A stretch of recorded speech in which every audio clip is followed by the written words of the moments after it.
Muy buenas noches. Estamos intentando continuar con nuestra serie de podcast, acompañados hoy con nuevos integrantes.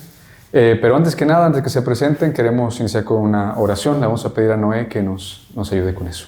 Con mucho gusto. En el nombre del Padre, del Hijo y del Espíritu Santo. Amén. Amén. Vamos a pedirle al Espíritu Santo que ilumine nuestra mente, nuestro corazón, a las personas en casa también.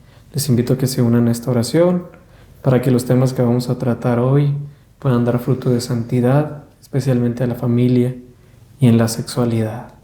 Oramos como Jesús nos enseñó. Padre nuestro que estás en el cielo, santificado sea tu nombre. Venga a nosotros tu reino. Hágase tu voluntad en la tierra como en el cielo. Danos hoy nuestro pan de cada día. Perdona nuestras ofensas, como también nosotros perdonamos a los que nos ofenden. No nos dejes caer en la tentación y líbranos del mal. Amén. Espíritu Santo, fuente de luz, ilumínanos y danos tu gracia. En el nombre del Padre, del Hijo y del Espíritu Santo. Amén.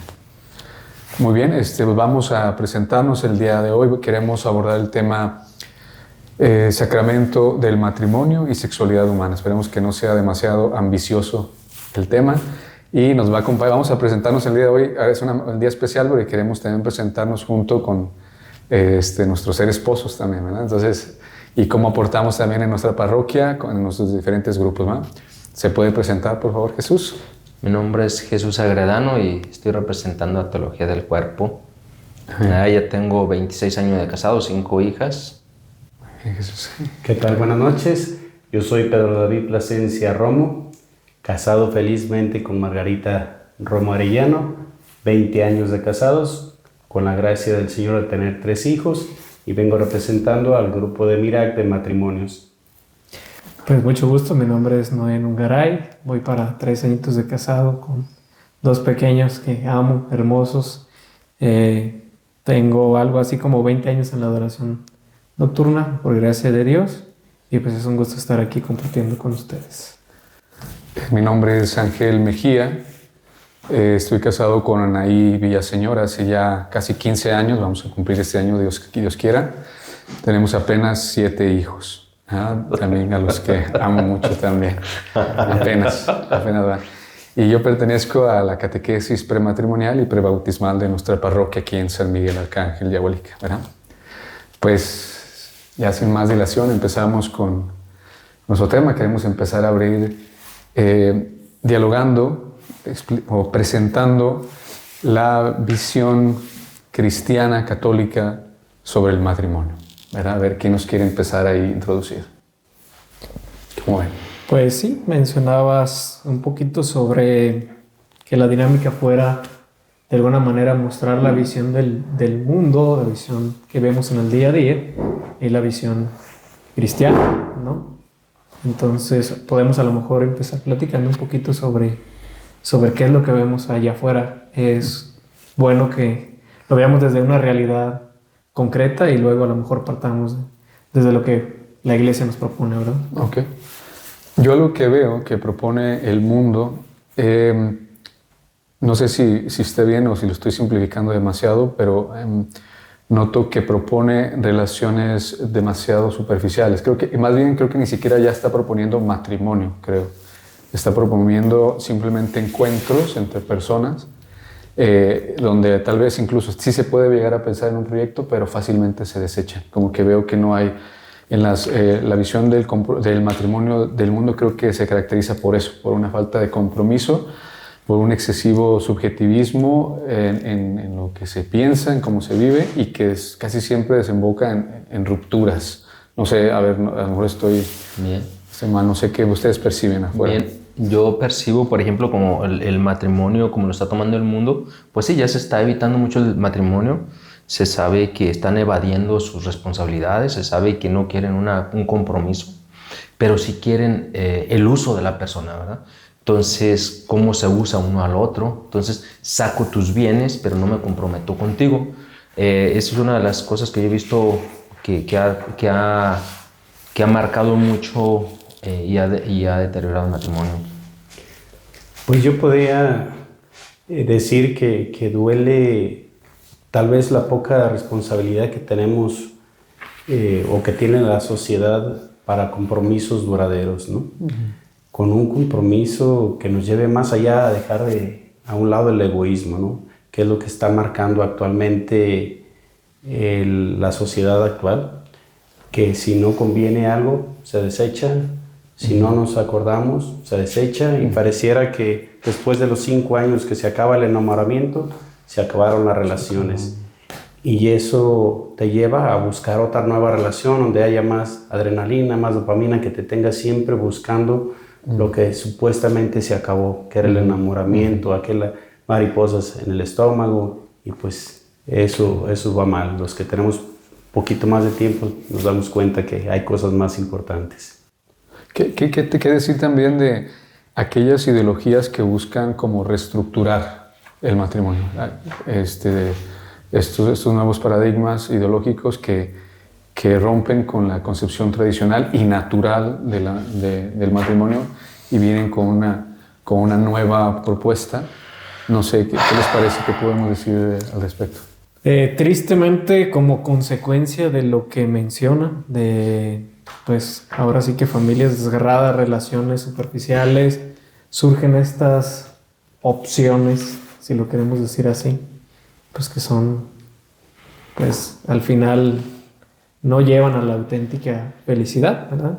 Lo vemos en la realidad, ¿verdad? Y de ahí surgen un sinfín de opciones como si fuera un supermercado, ¿no? Parece ser que no hay límite en si yo me puedo casar con un perro, con un... O sea, de alguna forma se deforma tanto la idea del auténtico amor, de la auténtica unión, que es ilimitada la cantidad de opciones. Yo lo veo desde pues, la tristeza de alguna manera de saber que esas personas cada vez que buscan más allá, desde dentro, y claro que con una buena intención, yo eso no lo voy a juzgar, el auténtico amor, pues cada vez se hunden más en estas ideologías, que basta con decir que hay un montón, ¿no? Que tanto se ha hablado y que tanto revuelo ha tenido, tanto debate ha tenido, ¿verdad?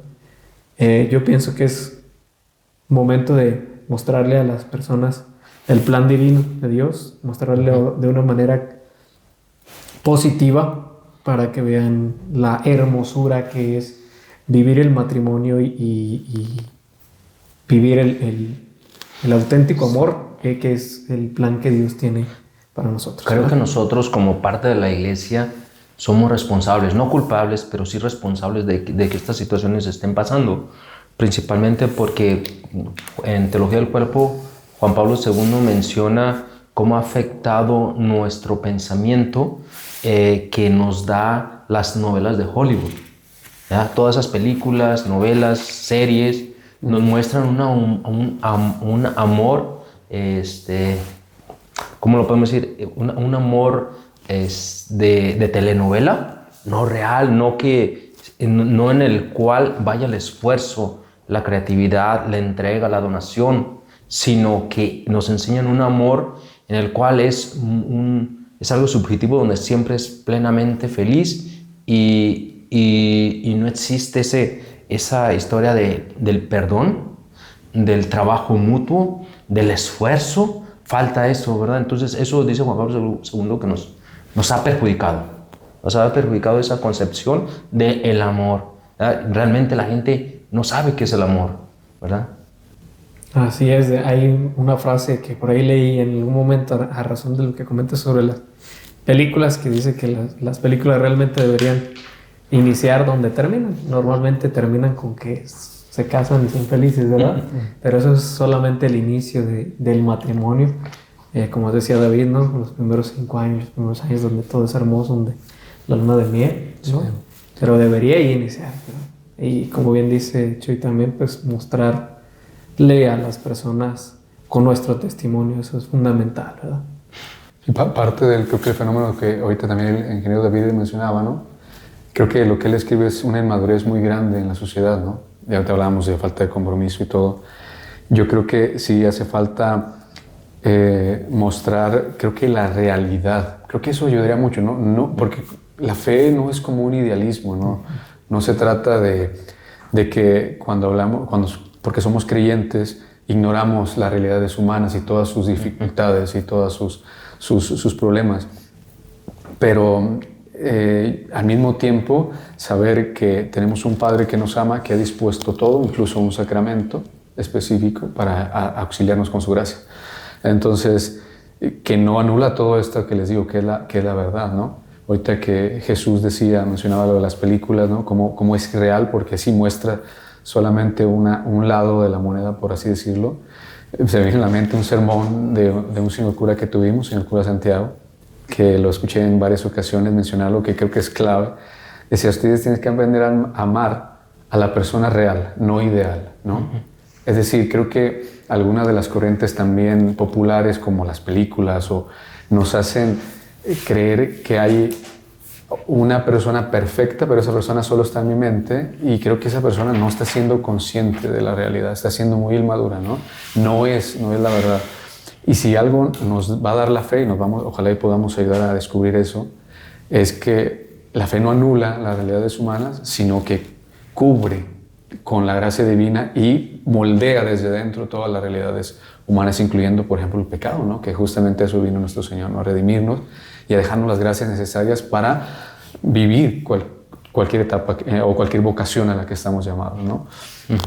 ¿Qué les parece ahora si pasamos a lo siguiente? ¿Qué es lo que nos propone Cristo? ¿Qué es lo que nos pone la Iglesia como madre, y como maestra? Yo quisiera iniciar con una frase de la Gaudium Spes, la Constitución Pastoral, que dice que el ser humano es la única criatura sobre la tierra la cual Dios ama por sí misma. Yo pienso que ese es el fundamento principal, darle el valor a la persona y darlo a nosotros mismos. ¿Por qué menciono esto? Porque desconociendo la espiritualidad propia, el valor espiritual, que algo que nos diferencia de los animales, ese valor espiritual, esa imagen y semejanza de Dios, esa dignidad humana, ese valor humano que tiene el cónyuge que tenemos nosotros, desde ahí podemos partir para ser completamente, que nos ayude de cierta manera a encontrar una libertad y no enfocarme al pecado. Creo que es una de las principales razones por las cuales nos ayudaría a evitar el pecado, a evitar el mal dentro del matrimonio, ¿verdad? Y en cualquier ámbito, ¿verdad? Ahora, ¿qué nos propondría la Iglesia? Bueno. El ser humano, única criatura sobre la tierra en la que Dios ha amado por sí misma. Yo creo que lo más adecuado es que tú nos ilumines, Ángel, y yo aportaría a lo que dice Chuy. Pues tenemos una crisis antropológica, ¿verdad? No sabemos quiénes somos, para qué existimos, ¿verdad? Las preguntas de la filosofía, para qué estoy aquí, quién soy. Y pues la Iglesia como madre y maestra pues nos va a iluminar, ¿verdad? ¿Quién soy? ¿Para qué fui creado? Realmente, como decías, el tema del amor, yo creo que ya siendo consciente de que Dios me ama y también llevándolo a mi vida, no solamente como un tema de que me pasa solo por la mente y ya, sino que lo vivo.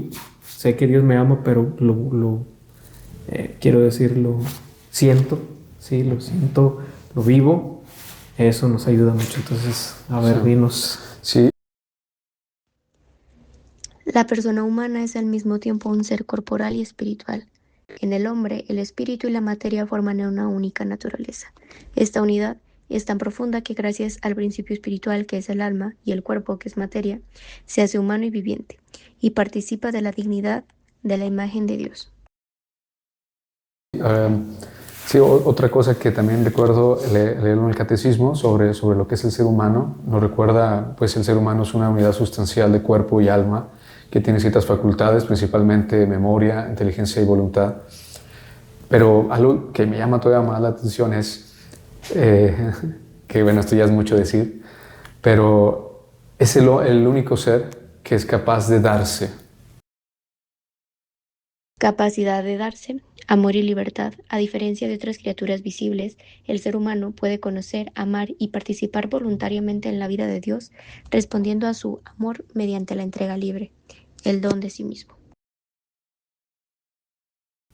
Es el único ser que es capaz de, con un acto de la voluntad, darse. Es justamente nuestra semejanza con Dios. Sí, Dios es un ser libre porque se ha dado a nosotros, ¿no?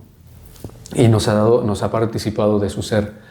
Eso, para empezar, a mí me da mucha como alegría, porque me doy cuenta de que el Dios en el que a lo mejor hasta un filósofo puede llegar a vislumbrar, es un Dios que en realidad está a nuestro encuentro, está de nuestro lado, por así decirlo, y está con nosotros.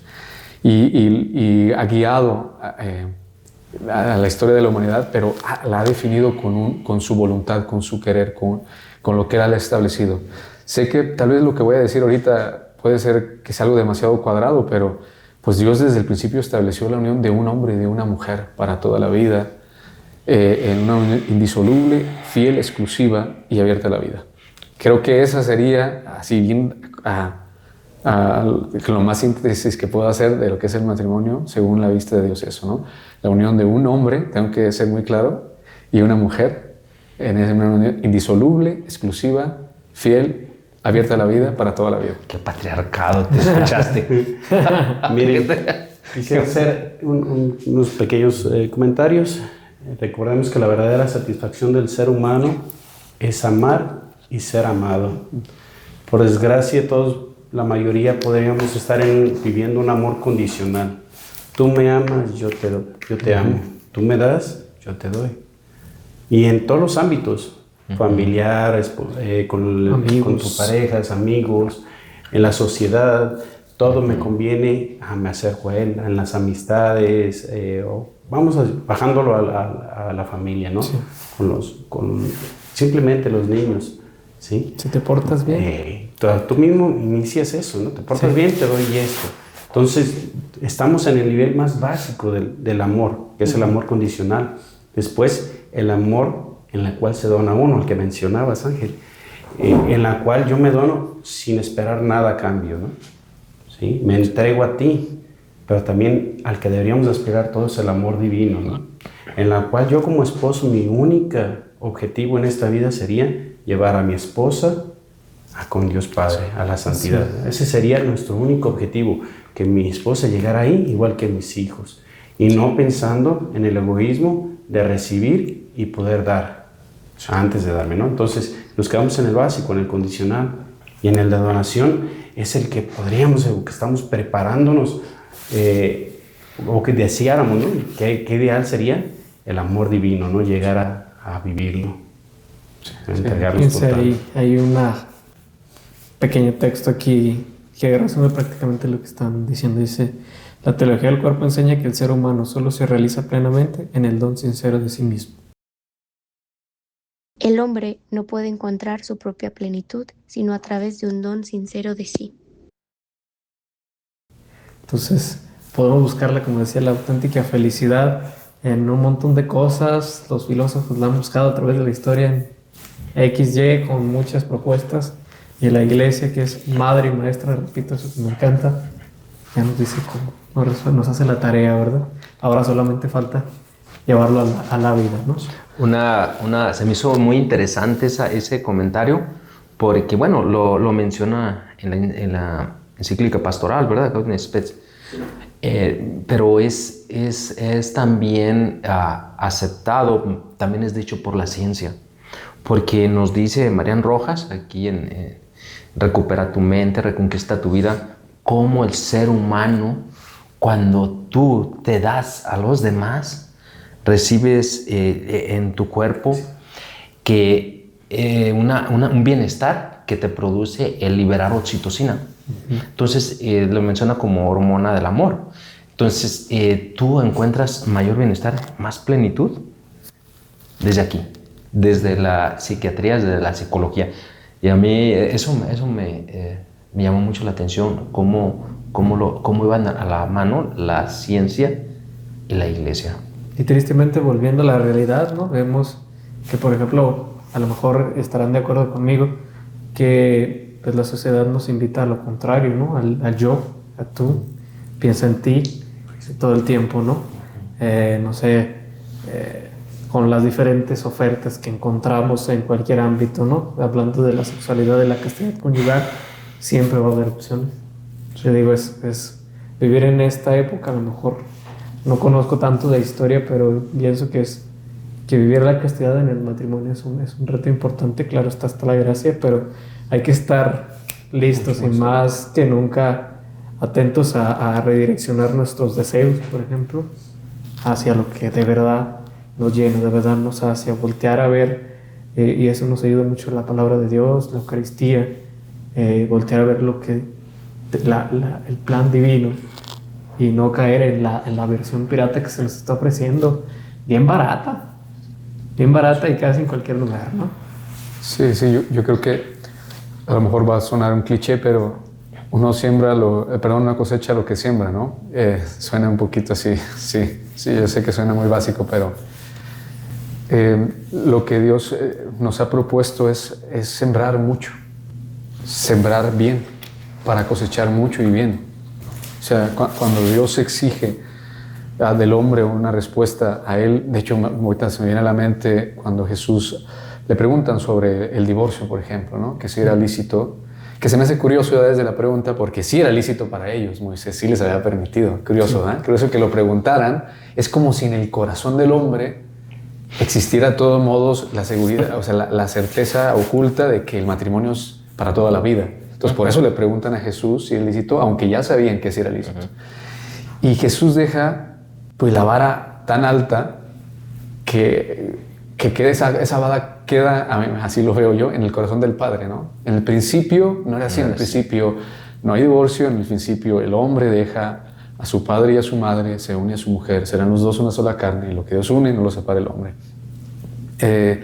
Si bien esto parece como para el mundo moderno casi imposible, basta, creo que creer en una primera instancia en las palabras de Cristo y empezar a caminar en esa realidad para sentirse impulsado y motivado por su gracia y por su nuevo plan para que sea posible.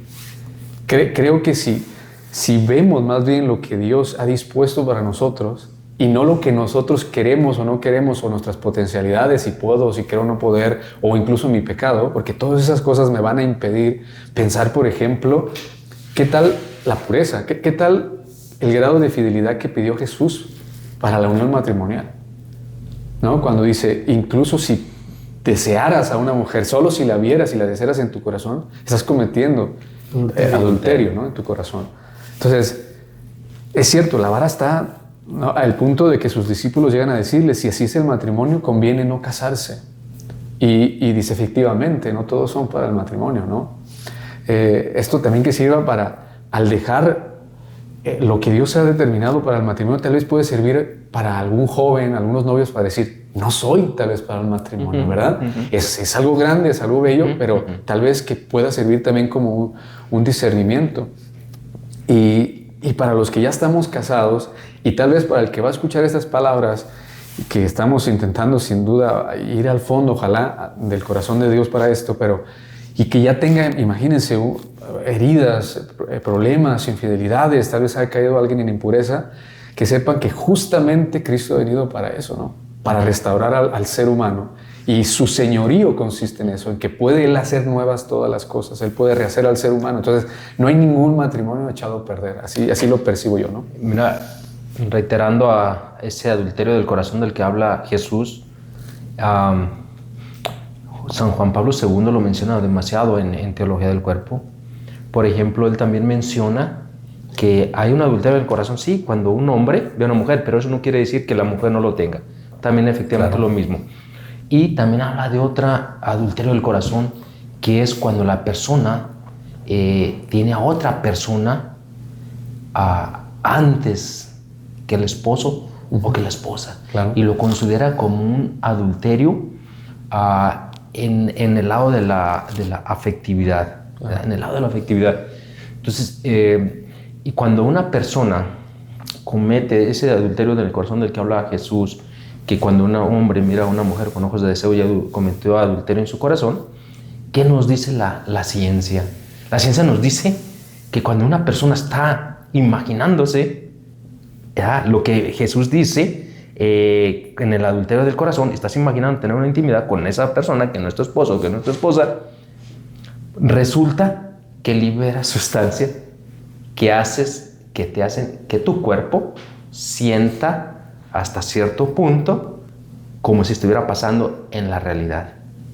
O sea, liberas sustancias que liberas justamente en el momento de la intimidad. Entonces, ya tu cuerpo lo está viviendo. Miren, esos temas que les platicaba de los 3 tipos de amor, nos lo menciona el beato Ricardo Schau, un argentino, en la cual fue un empresario, fue militar y fue un esposo ejemplar. Y quería que todos sus hijos y esposas fueran santos. Ahora él es beato, para que vean la importancia de sus escritos. Y mencionaba a los jóvenes que se querían casar, decían: ¿amas a tu prometida? Y ellos decían que sí, sin dudarlo, por eso me quiero casar.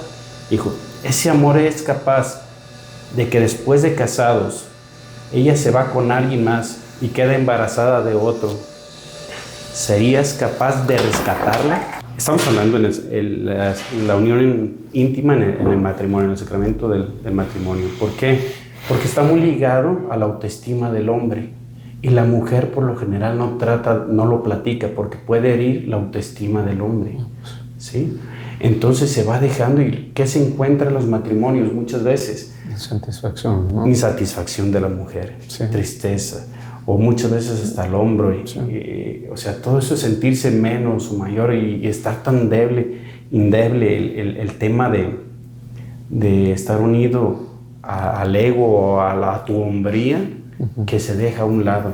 Y ese es el problema. Dice que el sexo se inicia con los pantalones bien puestos, ¿sí? Desde el noviazgo se habla de la sexualidad, y más en el matrimonio, como van creciendo. El problema del sexo es que simplemente se va dando, no se platica, y ahí nos ocasiona muchos problemas que vamos a ir rondando.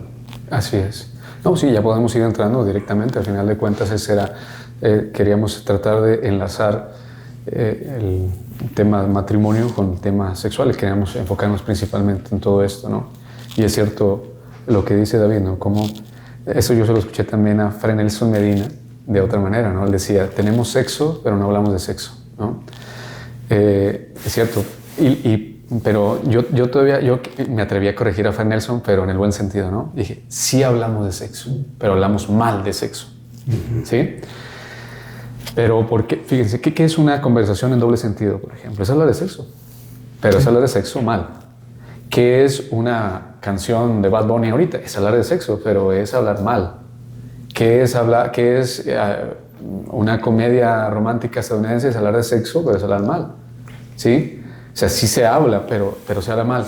Y aquí quisiera yo denunciar públicamente la hipocresía del mundo. Es decir, fíjense, si el mundo nos puede decir lo que sea de la sexualidad, goza, vive como tú quieres. Sí, de hecho, ahorita hay una corriente, no sé si la han escuchado en redes sociales, por ahí en TikTok, en no sé qué plataformas se mueven, videos cortos y todo esto, que dice que si tú tienes relaciones sexuales con una pareja, con alguien fuera de tu pareja, fuera del matrimonio, pero no te involucras emocionalmente, no es adulterio, o sea, no es infidelidad. Hay esa corriente, ¿no? Entonces, si hablamos de sexo, solo que no hablamos bien, pero solo se puede hablar en esa línea. En la línea del... Si tú un día dices, no, el amor se tiene que vivir dentro del matrimonio de forma exclusiva, te anatemizan, o sea, es un grito en el cielo. Es muy hipócrita. Se los voy a decir de esta manera, para ponerlo un poquito más personalizado, para más testimonial. No, yo, como les comenté al principio, ya me presenté, ya me delaté, tengo 7 hijos, ¿no? Y la mayoría sabe que estoy abierto a la vida, ¿no? Entonces es fácil que lleguen conmigo, con mi esposa, y nos digan, por ejemplo... y ya, ¿verdad? ¿Se van a operar? Sí, porque ya, o sea, ¿qué les pasa? ¿Están mal de la cabecilla? O sea, está bien, lo entiendo, no crean que lo hago porque me sienta especial. Sé que la crítica puede ser, y algunas críticas tal vez sean justificadas, sobre todo si no doy el ancho como padre, claro que bueno que me digan algo. Pero si yo me atrevo a decir al revés, o sea, si yo veo que una pareja tiene un solo hijo, por ejemplo, los veo bien económicamente, veo que ya tienen muchos años de matrimonio, les digo, oye, yo creo que sí sería bueno que te abras a la vida, por ejemplo, si le tengo confianza. Y eso se ve muy mal, se ve muy metiche, o sea, se ve, otra vez, anatema, ¿no? ¿Cómo se te atreves a decirle a una persona que tenga un hijo más, ¿no? Entonces, fíjense, es lo que les digo, sí se habla, pero solo en un sentido, en el sentido egoísta, en el sentido, como ustedes lo mencionaron al principio, utilitario de la persona. Ahí sí, toda la conversación de la sexualidad humana va hacia ese punto. Vive tu vida, disfruta y todo. Entonces, Creo que hay que hablar del matrimonio y hay que empezar a hablarlo bien. Yo una vez platicaba con Chuy y le decía que creo que lo que la teología del cuerpo nos enseñaba a nosotros los católicos era que la sexualidad es algo bueno, para empezar. Porque si es creado por Dios, es algo bueno. Y creo que por ahí podemos empezar a hablarlo. El católico no ve la sexualidad como algo pecaminoso per se. Entiende que está dentro del plan de Dios su corporalidad. Y es cierto que ha habido corrientes dentro del cristianismo que no católicos, sino más bien protestantes, puritanas, que han visto la sexualidad como algo negativo, pero eso no es del católico, ¿no? O sea, a ver qué les pueden decir. ¿Qué más podemos hablar de la sexualidad? Sí. Sin duda tenemos esas dos visiones, ¿no? Que de alguna forma yo creo que todos hemos de alguna manera estudiado o platicado entre nosotros, donde tenemos el permisivismo, donde se vale todo, ¿no? Que es lo que más presenta el mundo, y el puritanismo, que serían pues dos lados opuestos o dos caras de la moneda, y lo que nos plantea la Iglesia, por ejemplo, a través de la teología del cuerpo, pues es la virtud que estaría en el centro, ¿verdad? Con sus matices bien definidos que vamos a estar platicando, ¿verdad? Que se vale, que no se vale. Yo creo que sí sería bueno que habláramos de algunos casos. Si esto se trataba un poquito más de cómo bajarlo a la realidad, sí sería bueno que planteáramos algunos supuestos, bajarlos a nuestras realidades, ¿verdad? ¿Cuál es el fin del acto conyugal, por ejemplo? ¿Para qué es el sexo? Y yo pienso que una de las cosas, a razón de lo que comentabas, Ángel, que más nos llevan a tomar estas posiciones tan radicales en contra del fin del matrimonio, pues es que tenemos de alguna manera nuestras prioridades como matrimonio pues muy desfasadas de acuerdo al plan de Dios, ¿verdad? Ahora es menos hijos para vivir mejor, menos hijos porque mi cuerpo, ¿no? Las mujeres, bueno, en general, pero especialmente las mujeres, porque mi cuerpo está primero, ¿verdad? Tengo que estar de vuelta, tengo que estar, sí, pues no, falta el carrito nuevo, falta la otra casita, y esas prioridades están desfasadas. O sea, el plan divino para el matrimonio, por ejemplo, no es que seas millonario. Yo diría, si tienes lo que necesitas para subsistir y que Dios provee de su mano, pues es muy bueno, pero desfasamos nuestras prioridades y es donde terminamos infelices, y es donde terminamos, donde empezamos paradójicamente, ¿no? En la infelicidad, en el divorcio, en una pareja, otra pareja. Ya si no es mujer, pues si con las mujeres no se hizo, pues busco un hombre, si con el hombre no, pues con un perro, y así nos vamos, ¿no? Buscando y encontrando la podredumbre más profunda, precisamente porque no satisfacemos el deseo que Dios puso, lo dice lícitamente, que es bueno en nuestro corazón, cuando está la Iglesia que nos dice dónde está el agua viva de la que podemos tomar, ¿verdad? Bueno, si vamos a hablar de la sexualidad dentro del matrimonio, pues ¿dónde se origina el divorcio entre la relación sexual matrimonial y la concepción? Uno de los principales y más antiguos argumentos es desde Malthus, el malthusianismo. En 1766 nace él, y él dice en sus estudios que era necesario disminuir el índice poblacional porque los alimentos no se ajustaban, y en ese momento, y él decía, va a haber hambruna, va a haber guerras porque la gente se está multiplicando demasiado y los alimentos no se va a ajustar en un cierto momento para darle de comer a tanta gente. Y sabemos que ese concepto pues en realidad no fue una realidad, al contrario, fue una falsedad. ¿Por qué? Porque, por ejemplo, nos vemos ahorita, si estamos hablando de alimentación a nivel per cápita, tenemos más alimentación ahorita, que más gente que lo que hay antes, ¿verdad? O sea, ahorita eso fue una ahí no le atinó a este hombre, pero él no quería la anticoncepción artificial. Él simplemente proponía, ¿sabes qué? Cásate más tarde y no tengas tanta familia por la cuestión del alimento, pero algo que se estaba viviendo en ese momento. Pero ¿qué resulta? Después viene el neomalthusianismo y toma esas ideas, solamente las de disminución de la natalidad, y ahora se hacen suyas. Y ahorita por eso viene Margaret Sanger, Simone de Beauvoir, y estas feministas radicales para proponer el divorcio entre el acto sexual y la procreación. Y es curioso, ahí quiero decir algo en relación al feminismo, también tiene unas incoherencias muy fuertes internas en su filosofía, porque si bien tratan de, no sé, quitarse el patriarcado de encima, los estereotipos de género, y incluso ven al hombre o incluso el acto sexual como una violación, como una no sé cómo se puede decir, como un sometimiento del hombre a la mujer, al final de cuentas, lo que terminan haciendo es poniéndosela más fácil al hombre. Más fácil. Es decir, si ahora ya no se van a involucrar emocionalmente, ya no se van a casar y todo, no es que no sigan estando bajo el patriarcado, siguen, solo que ahora se la ponen más fácil al hombre que no se compromete, al hombre y la utilizan más a la mujer. Entonces, el feminismo, y no se diga el feminismo de género, que termina por destruir el objeto de su lucha. Si usted le pregunta a una feminista de género que es una mujer, ya no te puede responder. Porque, por ejemplo, una mujer puede ser un hombre vestido de mujer. O simplemente un hombre ni siquiera vestido, que diga que es mujer. Y entonces, al final de cuentas, han destruido hasta el objeto de su lucha, que es la misma mujer. Entonces, para empezar, o sea, ya perdieron, o sea, porque tanto es incoherente en su base como que perdieron el objeto. Y todos esos errores que ha metido el feminismo, lo que han hecho es meter más conflicto entre el hombre y la mujer, entonces, y más insatisfacción en la mujer.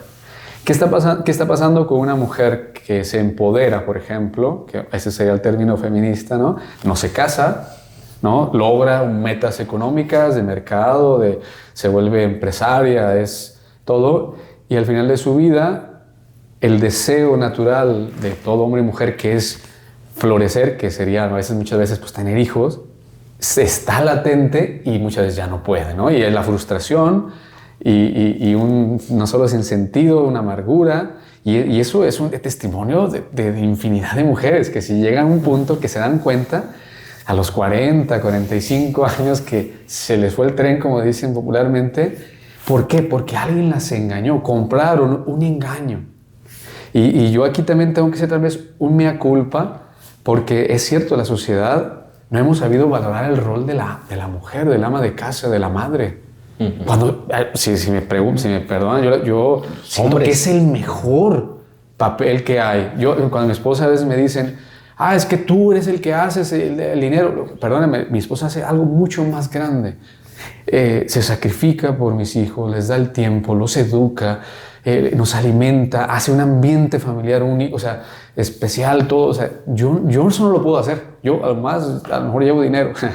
Y entonces yo creo que sí tenemos que darle ese lugar a la mujer para que yo creo que no nos ganen estas ideologías que no solo deforman la unión sexual, sino todo el matrimonio, se van permeando toda la relación, ¿no?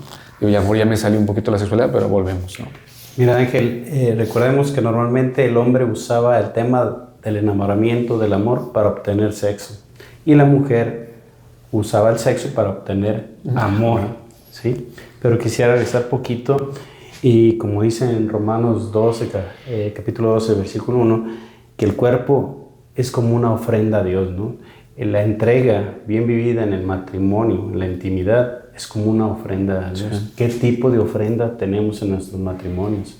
Ahora pareciera que quieren meter en la vida sexual videos pornográficos o eróticos, o a meter hasta terceros para supuestamente encender la llama. O sea, ¿qué tipo de ofrenda estamos haciendo en nuestro matrimonio, en nuestro hogar? ¿Sí?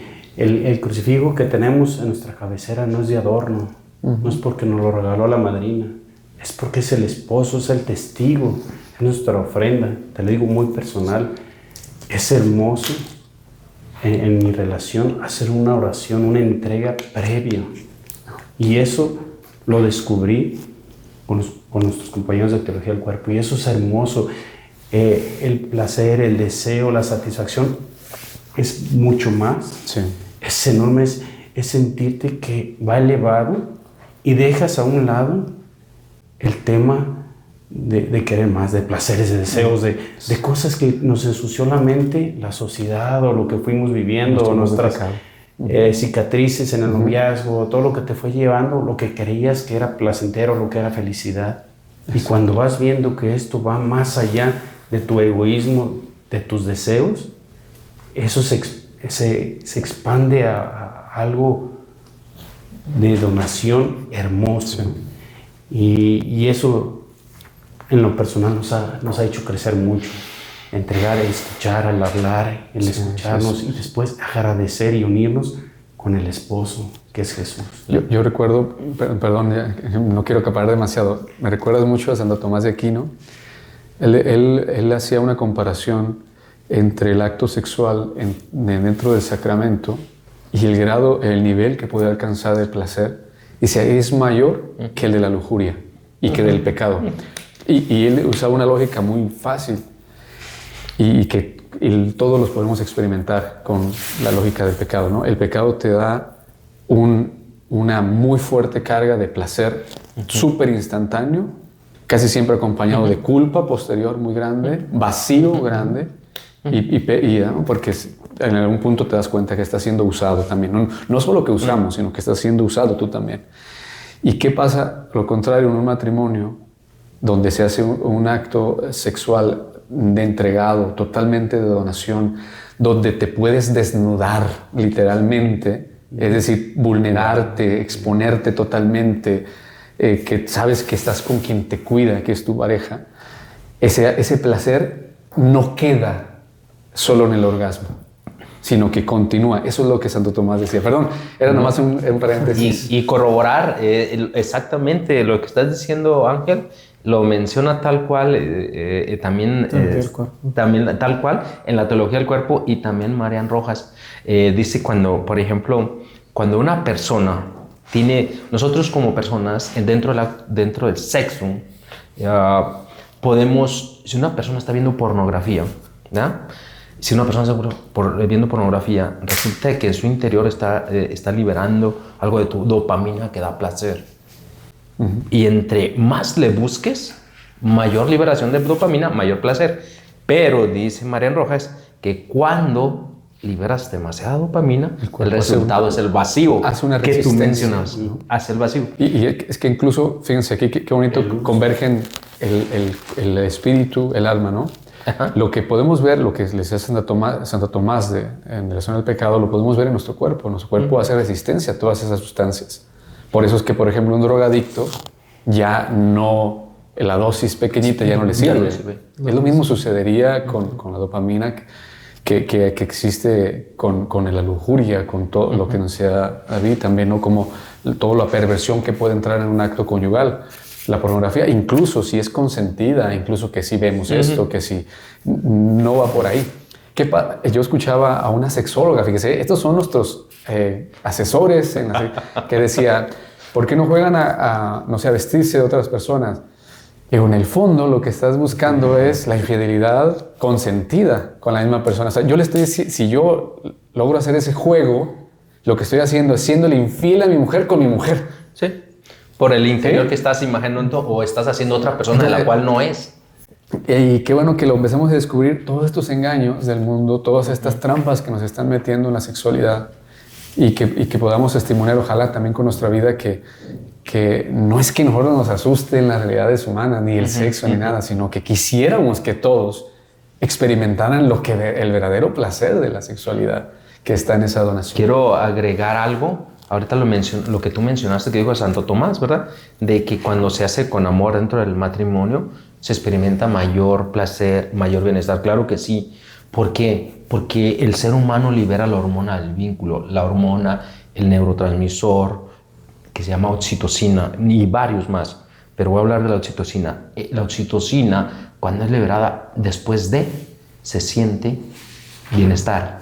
Dopamina, que viene con los excesos, con el uso de las personas, con los vicios, su resultado al final viene vacío. No lo digo yo, lo están diciendo Marian Rojas y en este libro de Daniel Leverman. Entonces, está corroborando lo que tú estás mencionando. Miren, si estamos hablando que esto es un acto de donación, de entrega, pues vas a ver por tu pareja, ¿eh?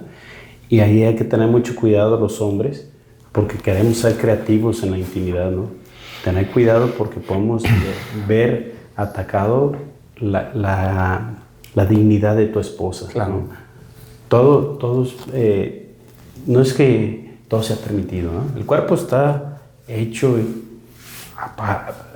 pensado para ser disfrutado de la forma correcta. Y es hermoso de besarlo de los pies a la cabeza, pero siempre sin sobrepasar la dignidad del otro, ¿sí? Claro. Yo creo que esa regla que nos dice David es clara, ¿no? Para discernir nuestra vida sexual en el matrimonio. Saber que la dignidad con la que Dios creó y pensó al hombre y a la mujer, pues no debe sobrepasar esos límites, ¿no? Sí. De aquello que vaya contra la dignidad de la persona, pues no sería lícito. Y también hay que haber un equilibrio, ¿no? De lo que mencionábamos sobre el puritanismo, de corrientes que decían que no, pues con la mujer nada más esa parte y no la toques, y no la veas, hasta corrientes como... Sí, una sabanita con un agujerito. Literal. O algunas otras de que métele esto y que métele aquello y que con esto cada vez se siente mejor. Y entonces hay que discernir. Yo creo que todos somos capaces de, primero, conscientes de la dignidad del hombre y la mujer. O sea, teniendo claro eso, que sí y que no. Yo pienso que actuando con una conciencia recta y con la ayuda de Dios, con la gracia, uno bien sabe dónde se está uno sobrepasando, dónde llega la dignidad de por medio, ¿no? Sí, por eso qué bueno que David nos invita, por ejemplo, a la oración. Ojalá que todos pudiéramos hacer algo así, ¿no? Acompañado del acto conyugal. Yo quisiera mencionar algo que también sirve como una clave de discernimiento. La Iglesia nos ha enseñado, por ejemplo, repasando Humane Vitae, recordé los aspectos del acto conyugal. Los aspectos del acto conyugal es unitivo y procreativo. Cuando digo, y eso, bueno, nosotros lo creemos porque, primero, yo creo que por dos vías, tanto por la vía natural como por la vía revelada. Es decir, obviamente el acto tiene ese aspecto. Une porque el acto en sí mismo es una unión, y es procreativo porque es el acto de la reproducción. Si lo quisiera ver solo en términos naturalistas, ¿no? No, biológicos. Pero sé que también es querido por Dios, es decir, por lo tanto es un acto espiritual, y en la medida en la que yo no toco de manera voluntaria y de manera egoísta estos aspectos, es decir, que se entienda que no meta, por ejemplo, anticoncepción, ¿no? O infidelidad, como ya lo que hemos estado tocando, pornografía, todas estas fantasías, todo eso que hemos estado...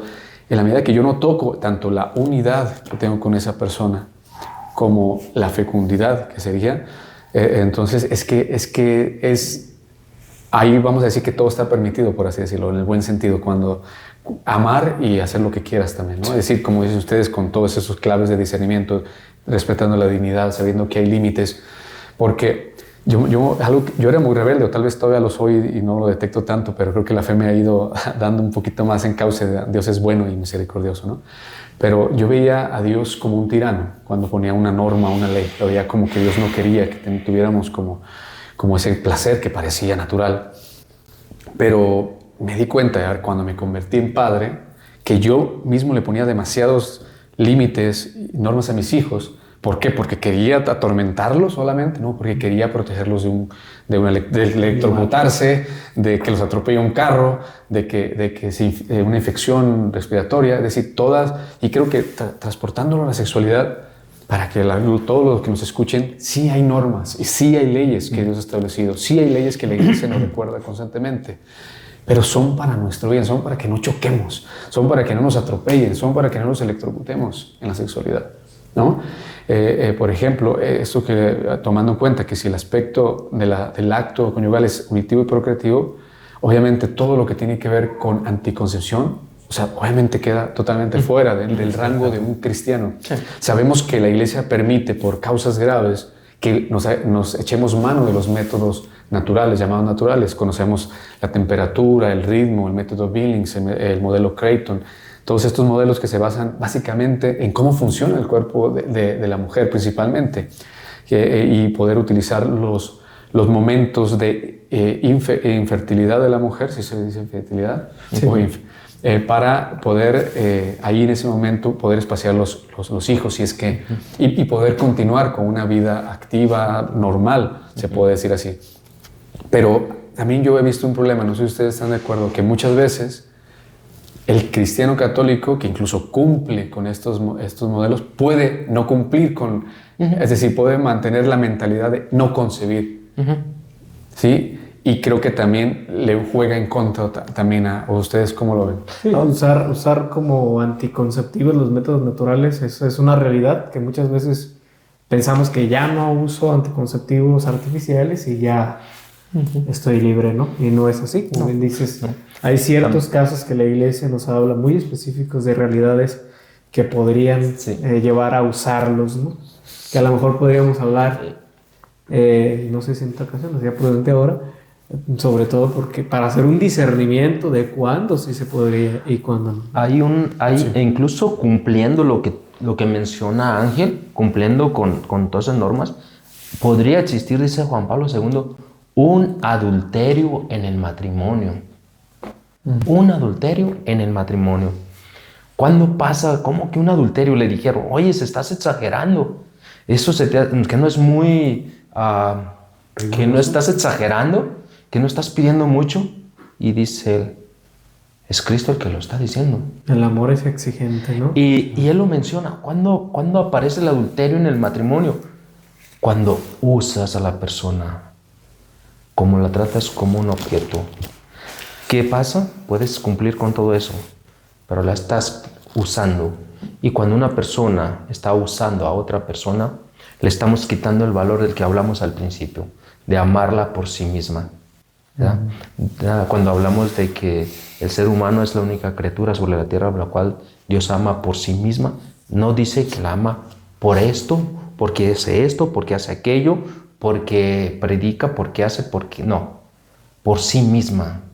¿Ya? Y esto hace entonces a eso estamos nosotros llamados en el matrimonio, a amar por sí mismo, no por lo que recibo, ¿verdad? Y esto es algo personal que se vive en la pareja, pero es algo personal. Sí.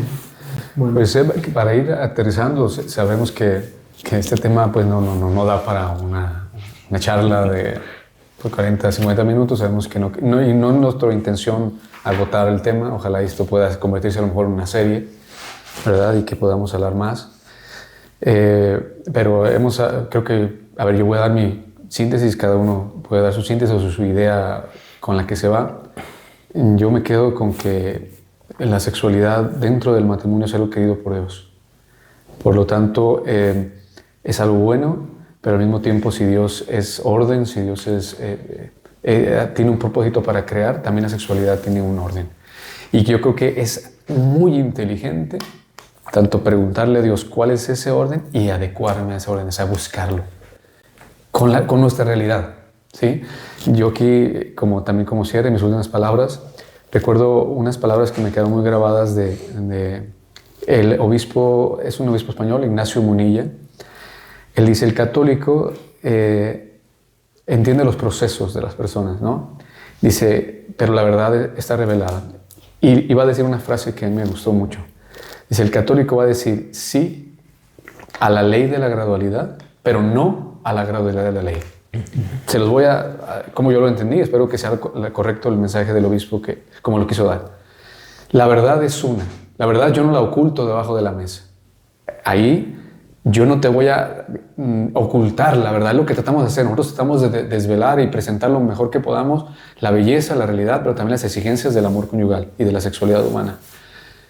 Pero no porque aquí esté la belleza, no quiere decir que el católico no entiende que hay procesos que caminar, heridas que sanar, pecados que necesitan ser, ahora sí que limpiados, ¿no? Entonces, en ese sentido, sí a la gradualidad de la ley, ¿no? Esto es para que, ojalá quede también la esperanza en los que nos oyen, ¿no? Se puede, hay un camino. Y lo que tratamos de poner es simplemente poner la luz sobre la mesa, no debajo de la mesa, ¿no? Eso sería.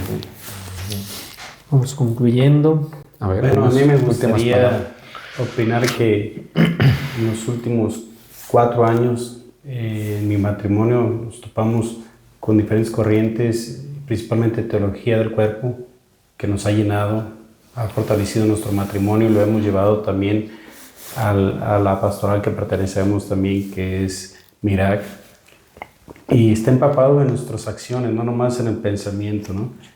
Y una simple palabra que es donación nos dio, como dicen los chavales, ¿no? Me explotó la cabeza.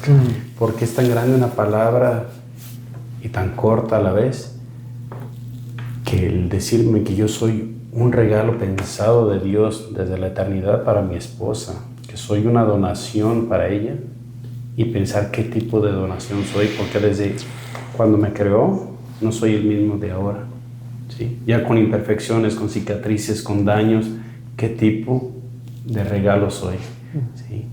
Y a pesar de estar ya casados, cómo ha evolucionado ese don, ¿sí? Y cómo tratamos ahora de corregir los malos hábitos y estar siempre viendo hacia Dios, al que nos une, y no pensando en el egoísmo de que yo soy, que si no podemos, pues tú por tu lado, yo no te hablo, ahora nos hablo. Ahora ya todo es hacia Dios, y dejar a un lado el egoísmo ha cambiado tanto nuestro matrimonio, nuestra felicidad, nuestra satisfacción, y no nomás en la intimidad sexual, ¿no? En la intimidad como persona, nos ha hecho crecer y vamos en su búsqueda. Eso podría concluir en estos momentos en lo que ha hecho que nos unamos más en la intimidad. Dios ha querido la unión del hombre y la mujer, y sin temor a equivocarme lo digo porque así están hechos la naturaleza del ser humano. Hombre y mujer los creó, y Él quiere la unión.